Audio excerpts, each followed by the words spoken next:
Aloha, guys. Yes, that's right. You read the title and you know what the next Nostalgia Critic video it is that I'm reacting to.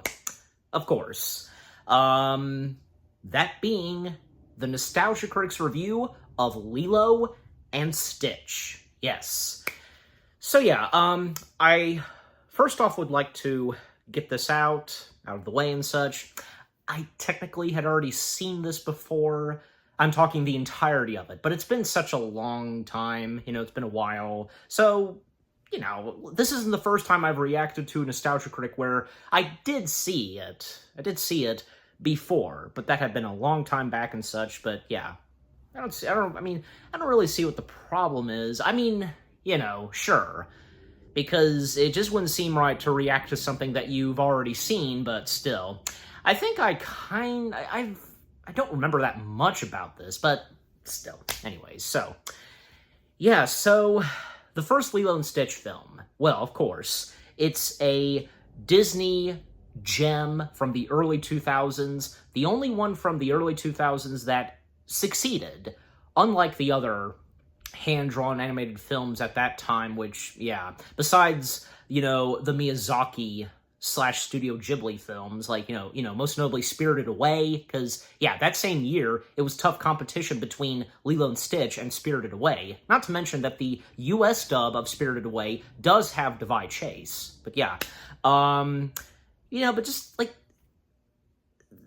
at that time in the early 2000s, it sucks, because the hand-drawn animated films were looking better and awesome. The only problem was the storylines for some of those hand-drawn animated films were not as strong and powerful than, like, say, some of the Disney films of the early days of the Renaissance or something. You know what I'm saying?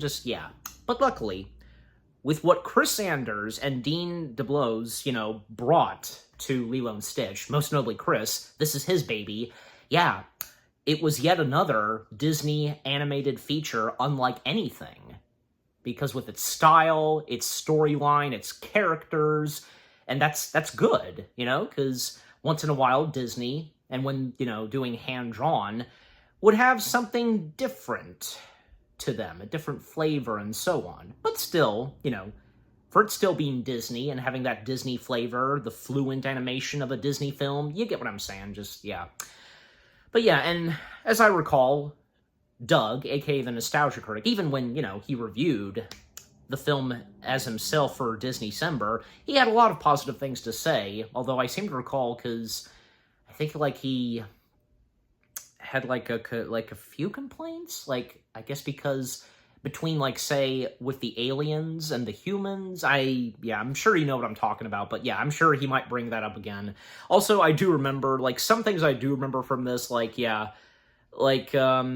some things he points out that are pretty funny, even, something that, where Lilo and Stitch was infected even post 9/11, because around that time that they finished this movie, and the alternate scene, the original scene for, when they chased Gantu, that originally involved a plane, so I do know that it is brought up by Doug, and, but anyways, so that's some of the first things I have to say. So, and by the way, I do have a snack with me. I've got chicken nuggets, and it's been a little while since I've done a reaction video to something Nostalgia Critic where I would have, a snack. Usually I would have a drink, but, and for any reactions that I do besides a Nostalgia Critic. But anyways, so enough said. Without further ado, let us see what the Nostalgia Critic has to say for his review of the first Lilo and Stitch film. Beginning in 3, 2, 1, in we go. Check us out in Milwaukee at the Con Midwest Gaming Classic, April 29th to May 1st.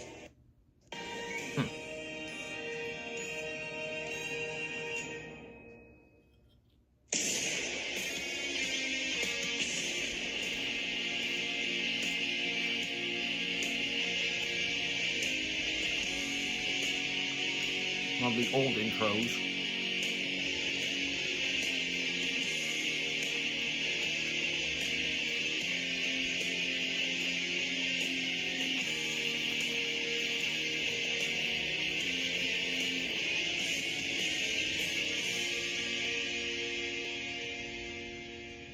Hello, I'm the Nostalgia Critic guy, remember? So you don't have to. So you're feeling young and full of life, like you got years and years ahead of you, and you realize this came out 20 years ago. Then you're like, Yeah. getting old sucks. Yeah.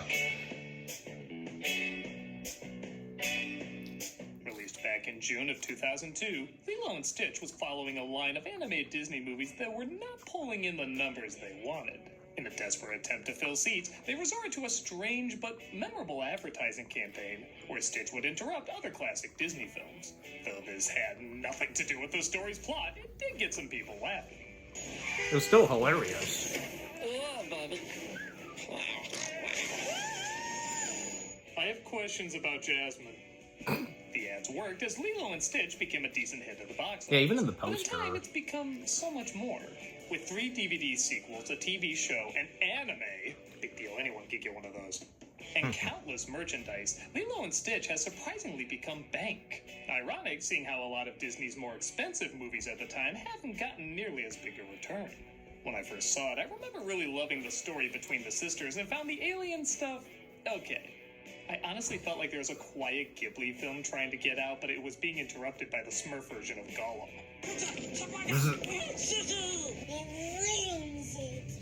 But something happened Coincidence? over I the don't years. know. They grew on me. And again, with all the Stitch memorabilia, it clearly grew on others too. Yep. Through the sequels and TV show, I actually did find myself enjoying Stitch and his alien pals a lot more.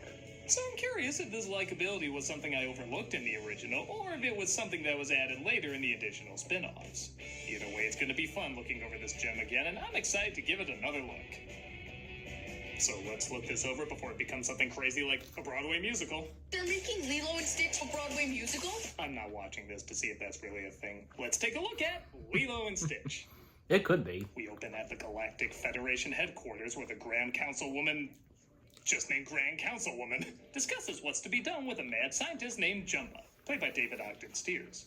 Illegal genetic experimentation. Disney wants your head unless it can be turned into a purse. The experiment is named 626, voiced by co-director Chris Sanders, and the council wishes to see if there's any good in him. And the robot. Only green aliens can use that word. The design of Stitch is pretty unique, and passes the silhouette test where if you only saw his shadow, you guess immediately who it is. Oh, yeah. It can also pass as both cute and threatening at the same time. I guess how many dogs can, which factors later into the story. And you can get by his grossness, I'm pretty They sure. try to banish him to an asteroid, but he escapes and steals a ship. Chubby Piglet says he's landing on Earth, Kauai to be exact, and another alien named Pleakley, voiced by Kevin McDonald, tells them they can't harm the planet because of an endangered species called mosquito. We've been using it to rebuild the mosquito population, which, need I remind you, is an endangered species. So I kinda have a love-hate relationship with this character. Every time his voice starts to get too annoying, he says something funny enough to keep me liking him. Similar to these characters. Even He is sent to he Earth, acknowledges where Jabba was himself offered his as freedom for annoying. Stitch's capture, 626 will not come easily. Wipe that smirk off your face! where we're introduced to Lilo, played by DeVay Chase. Every Thursday, I take Pudge the Fish a peanut butter sandwich. And today we're out of peanut butter. And if her voice sounds familiar, it's because she played every little kid in the early 2000s. Oh, The reason? yeah. Well, she's really freaking good. That came out 1 year. Lilo That one Tizan, film she came out 1 year always before finds the a other three. vulnerable believability that for other child actors would sound whiny. But she sells it because no matter what the subject, she always sounds like it's important to her. You what, sister? Your Yep. butt is crushing me. Why do you act so weird? Who would care about a fish eating a sandwich? I do when she's done talking about it. I can't give Pudge tuna. It's fish. If I gave Pudge tuna, I'd be an abomination. Fish, soil, and green would disagree. You're crazy. Oh, she's also a violent little shit. Yep. Lilo might be one of the most realistic child characters, not just in animation, but cinema in general. Because she is odd. Children are odd. She's also a Thumbnail? troublemaker, but there's Probably. a relatable reason you can understand. Her parents are gone. So you can identify with her troublemaking oddness as well. No, I'll be good. Yep. I want to dance. I practice. With that said, she's also very sweet. After beating up that girl, she's like, oh, yeah, no prob, right? I don't know. Want to see this weird-ass shit I made that's everything to me? When When they mock it, she throws it on the ground and leaves it, but fine she can't because it means so much to her. Yes. Whoever wrote this either has, or at the very least, understands kids. I get why Stitch is on all the merchandise, but I assure you, if Lilo wasn't done this well, nobody would be buying them. She's where the real comedy and emotion comes from. If it was pretty much any of the kids from the previous Disney movies, their connection would not be as strong, and I don't think Stitch stuff would sell as great. Hey! Which way are you going? Speaking of which, I think a lot of adults can identify with her older sister, Nani, played by Tia Carrere. She's stuck both raising Lilo and trying to keep a job, but the two don't exactly complement each other. Oh, I'm gonna stuff you in the blender, push puree, then bake you into a pie and feed it to the social worker. Things get worse when the social worker, played by Ving Rhames, named Cobra Bubbles, because why normal now, is noticing Nani is having a hard time coping, to say the least. Thus far, you have been adrift in the Cobra's sheltered more than a harbor social of my worker. patience. In the lesser film, he would be the bad guy, but there really aren't bad guys in this. There's just difficult situations. Yep. Cobra only cares about what's best for Lilo. Captain Gantu is a cop trying to protect the planet. Even the dude who proclaims himself an evil genius dresses up like Santa at the end. If you told me that going in, I'd say this movie's bullshit, but they make it work here because everyone is likable and, as I said, strangely believable. Put simply, the characters are interesting enough that they don't need a villain to impact the drama. Not all the A time. studio with so many classic baddies to say we don't need one here? That's really saying something. But we would get one, which of course Yeah, being okay, I Hans guess I reveal. should talk about the dryer in the original being replaced with a pizza box. First off, they had it hard enough, but now these two don't even have a dryer. Second, in my opinion, this is where the P in PG comes into play. Because yes, there's gonna be things in this kid shouldn't do. Yeah. But with that said, it doesn't really change the characters or story at all. I can see something like Han shooting first being worth talking about a little bit because it's changing the persona of the character and we lose a little something from him. We're not really losing anything about the characters with this change. And I guess it's to help stop a common accident, so I'm not really that peeved. I'm already in my room! The film is very clever to show after their outburst that these two really do care for each other, and that what's keeping them in their difficult place, their parents passing, is also what uniquely unites them to get through it. We're a broken family, aren't we? Maybe a little. The film's also very good at, I know this is going to sound strange, naturally emphasize over and over that they're sisters. In previous screenings, parents kept saying what a bad mother Nani was, despite them saying several times that the parents were dead. To fix that, they literally say the word sister 3 sentences in a row. We're sisters. I like you better as a sister than a mom. And you like me better as a sister than a rabbit, right? Again, in a lesser film, I feel like I'd be focusing Keep an ear more on how open this and setup doesn't knowledge work. I mean, that, it seems like they're you know, showing they're very sisters. clearly she can't take care of the younger sister. But their chemistry is so good and their love for each other so strong. Shit, I get teary-eyed watching these scenes a little bit. Oh. Yes. Yes, I do. I mean, anyone with a weaker amount of strength would get teary-eyed at that scene. Yeah, where's that Grover the Hedgehog? Just as Lilo prays for a friend, Stitch crash lands and gets knocked out, resulting in the locals confusing him for a dog. You're all mine. Aliens are growing on me, if for any other reason, the wanton destruction. Yeah. I love that Jumbo would destroy his creation just as quickly as he made it, and even the alien's first reaction to him landing is gas the planet. We have to gas the planet. How are there this many alien species left if that's always their first solution? Stitch catches on and disguises himself as a dog, pretty much using Lilo as a human shield without her even knowing it.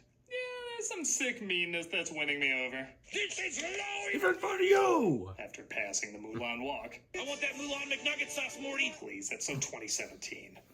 And 1998 somehow. Yeah, well, Stitch coincidence, because steals I'm a eating kid's chicken bike, nuggets. which Lilo has no objections to, and realizes he's surrounded by water, which he doesn't react well to. Quick side note, if these backgrounds look different from other Disney films, it's because they're watercolor, reflecting Hawaii's tropical landscapes. It's not done often, but they use it in most Lilo and Stitch spin-offs, including the TV show. And I'm sorry, the cruel editor in me has to see if this will look as funny as I think it will if I cut it shorter. I remember this. It didn't disappoint. Nope. For you, especially. When you do it, it's funny, so yeah. But if it was in the film itself, yeah, it probably wouldn't be funny. See Doug play Jedi Fallen Order Fridays on Twitch. Hope to see Oh, you there. yeah, and there's no sponsor for this one, yeah. Most of the reviews are... Nani is forced to bring Lilo don't to have work, where she runs sponsors. across her friend David. They're sometimes 19 minutes. I just figured you might need some time. Smell like a lawnmower.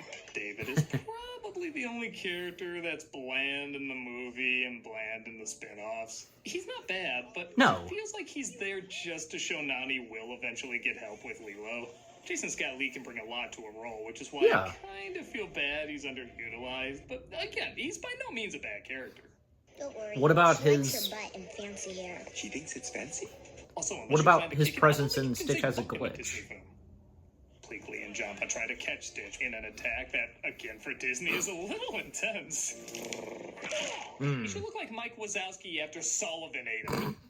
Nani is blamed and fired from her job. Since Stitch seems way too out of control, Nani says she wants to get rid of him. And Lilo Even when teaches Jumba us and the Pleakley only in disguise Hawaiian try to word patch it everybody up. now knows, aside from aloha. Ohana means family. Family means Nobody gets left behind or or forgotten. I'm only keeping him because he legit likes the album Dream. I still can't explain why, but this look Stitch gives makes me laugh hard.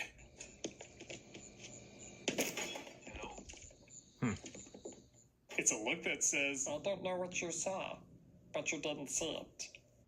You saw Stitch nothing. discovers with nothing to destroy, he has no purpose, so he tries to find some by reading bedtime stories like The Ugly Duckling. And yeah, I think it's pretty cool these designs are a callback to Disney's Oscar-winning short. Yes. then the ugly duckling is happy. Why not? Because he knows where he belongs. Okay, bullshit. Alan John has Superman. I have Ugly Duckling. I guess we're both ripping off E.T. anyhow. Yeah, that does bring up a good point. Despite the story having a ton of tropes that have been done to death, this still somehow does feel fresh and new. It does. Both Chris Sanders and co-director Dean DeBlois have specialized in Dean taking DeBlois. stories This is that the you've S heard a silent. million times and breathe new life into them, almost making it feel like you're hearing them for the first time. I think a lot of that is the uniqueness of the characters and their quick relatability. These protagonists are completely different, these antagonists are completely different, and these supernatural characters are completely different. So it feels like an that's good. entirely new journey.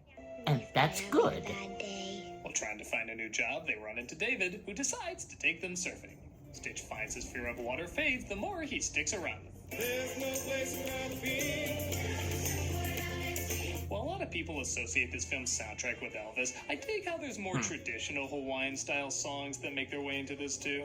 In fact, this film is praised quite a bit for how accurately they portray Hawaiian, particularly Kauai lifestyle. Though, I'm sorry, that's not a shave ice. Now that's a shave ice. Holy shit. Stitch gets I'd dragged eat under that, the water and but pulls Doug Lilo has. with him. They survive, but Cobra sees the whole thing and decides to put Lilo in a different home. Cobra! Again, though, I love how he's not being an asshole about it. He legit just wants what's best for her. I know you're trying, Nani, but you need to think about what's best for Lilo. No, didn't you see? She climbed into a pizza box, not a dryer! You know, I really believed they had a chance. Then you came along. Yeah, before Stitch showed up. Even I pointed that out in my review. Totally had a chance.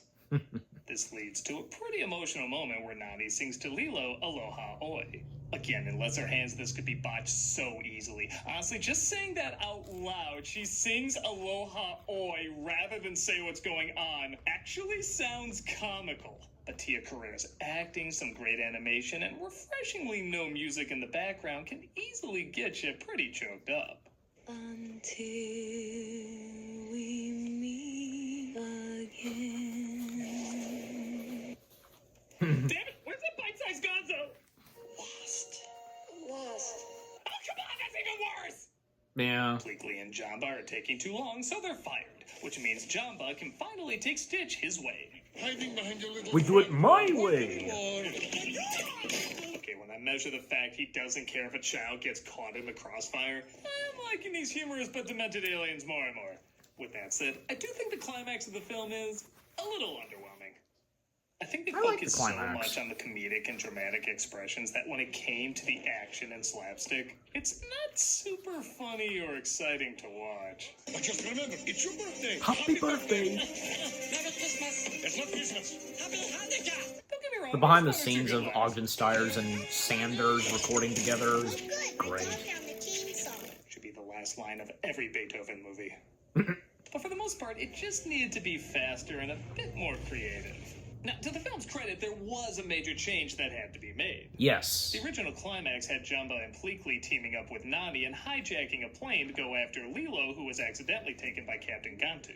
After 9/11 happened, though, the directors called up Disney and said, "Don't worry, we're changing it."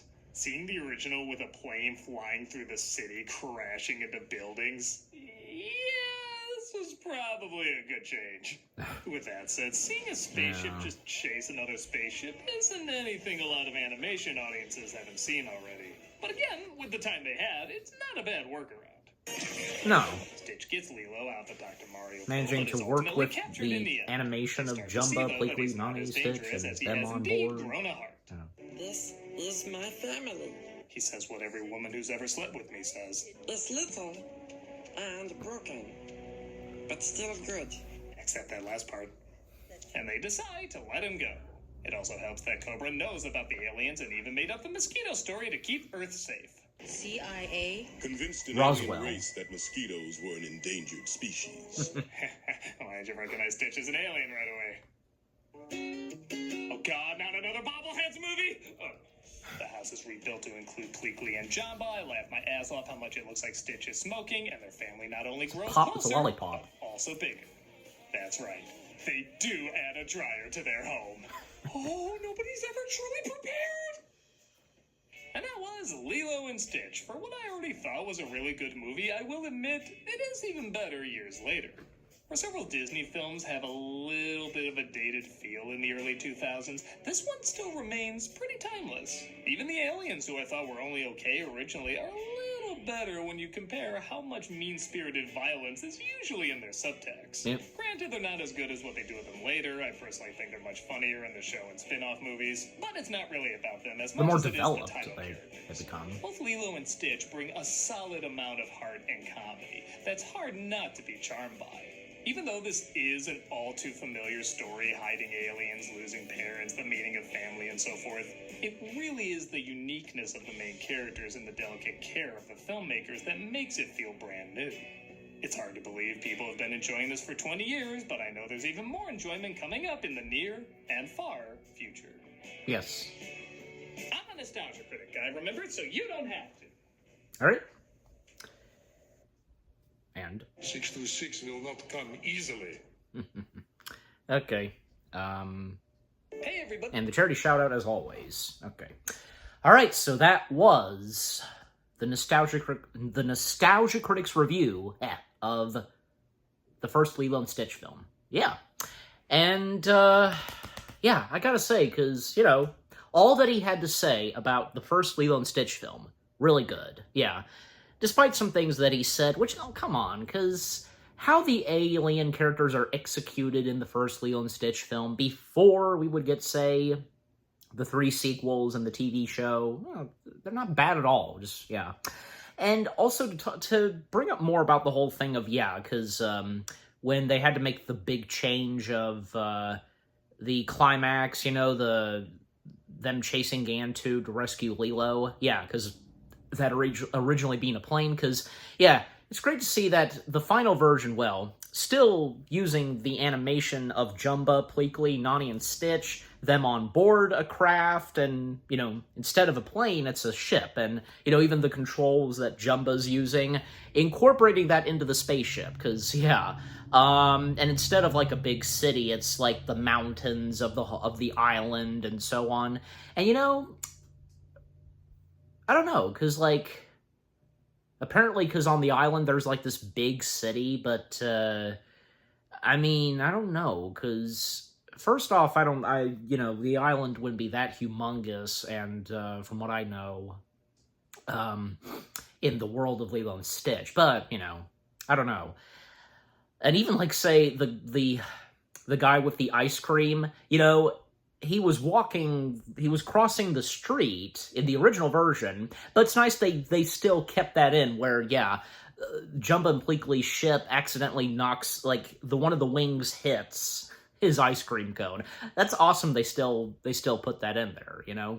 And yeah, because the fact that Lilo and Stitch, like, Lilo and Stitch and some movies that came out post / the aftermath of 9/11 and how they got infected, because yeah, like, well, most notably, something else, you know, big from Disney that got affected by 9/11 is Monsters Incorporated, because yeah, I'm sure you know this by now, because originally, Harryhausen's was supposed to blow up, but after 9/11, well, they had to change that from the restaurant exploding to it being, you know, quarantined and such, which didn't seem like a bad thing, you know.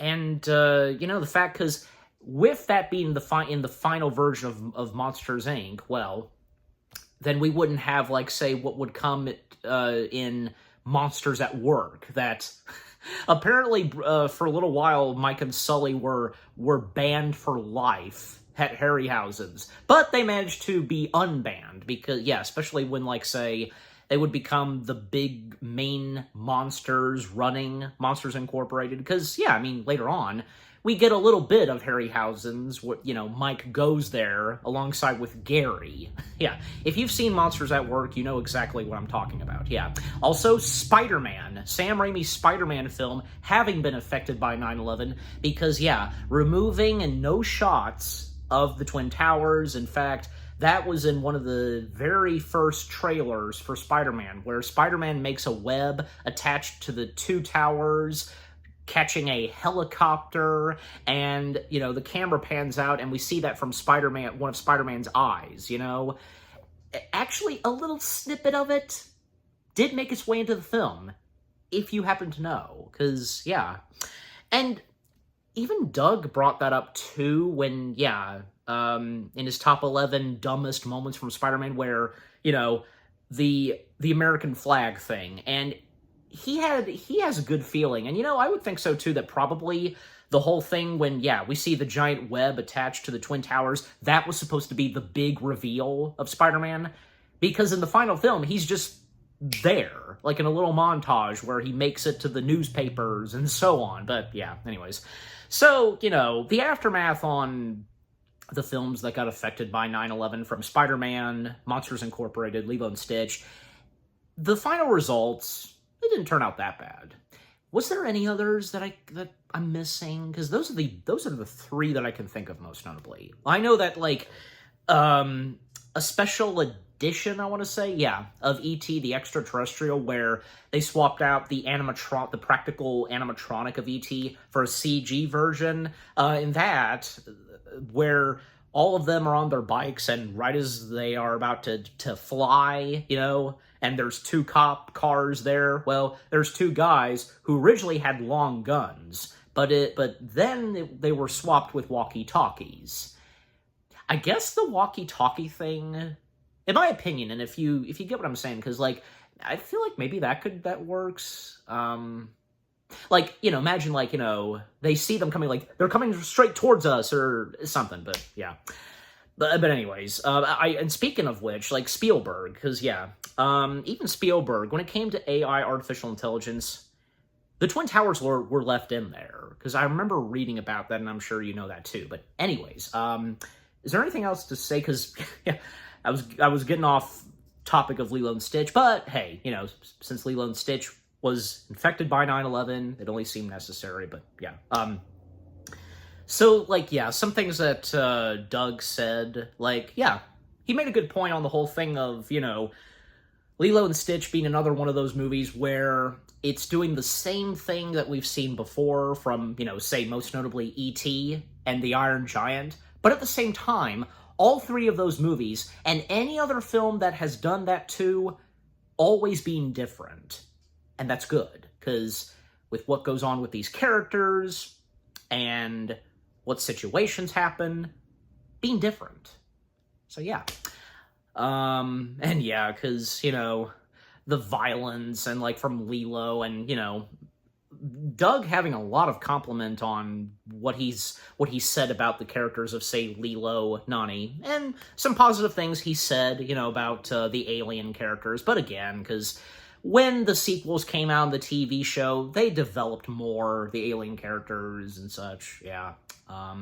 Besides, because Stitch Has a Glitch, it was the second film in the franchise where it centered more on the humans and not that much on the aliens. So yeah, I mean, that's the thing, because Stitch Has a Glitch was to follow in the same path as, like what the first Lilo and Stitch was like. The animation style, and with the characters, and the fact that, well, Stitch Has a Glitch is supposed to take place before the events of, say, Stitch the movie, the TV series, Leroy and Stitch, etc., and the fact that in Stitch Has a Glitch, this is where we see Stitch develop more.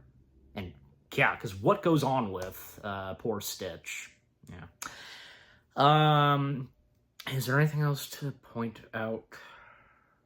Well, I will say this, he also makes a good point, too, on, say, the characters of Cobra Bubbles and Captain Gantu. They're not the villains of the movie.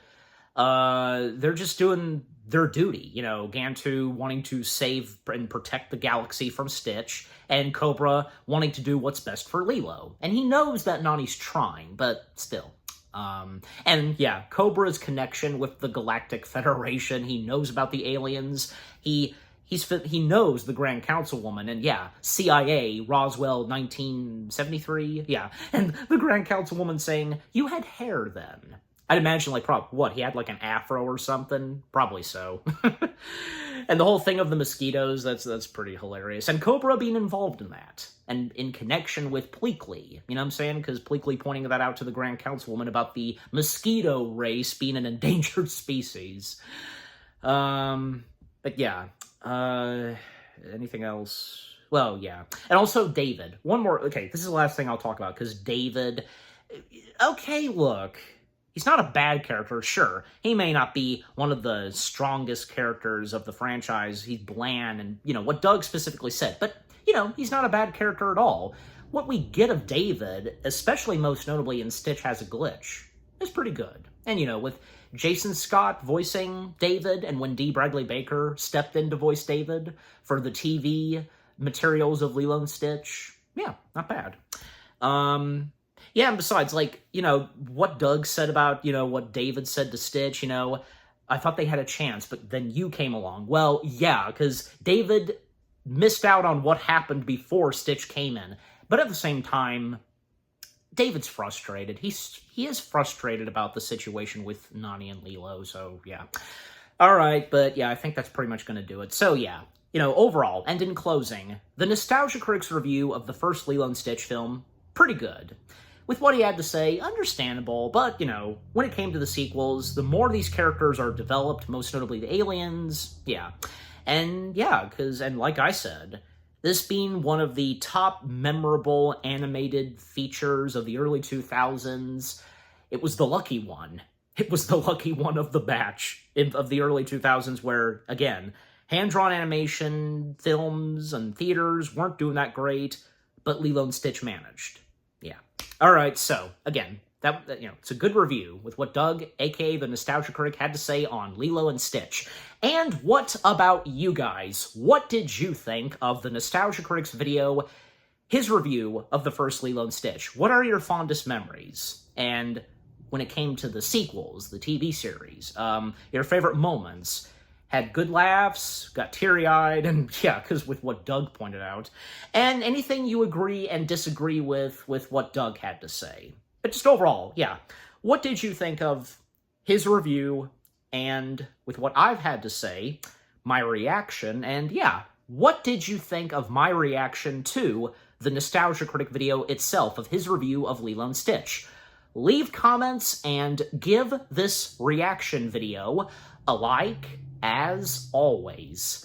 And with all that being said, thank you very much for watching. I hope you guys enjoyed my reaction to the Nostalgia Critic's review of Lilo and Stitch. More reaction videos are coming your way. They're going to be awesome. Keep looking forward, and I will see you guys in the next video / reaction. Take care, and peace out. Tuki Papawa!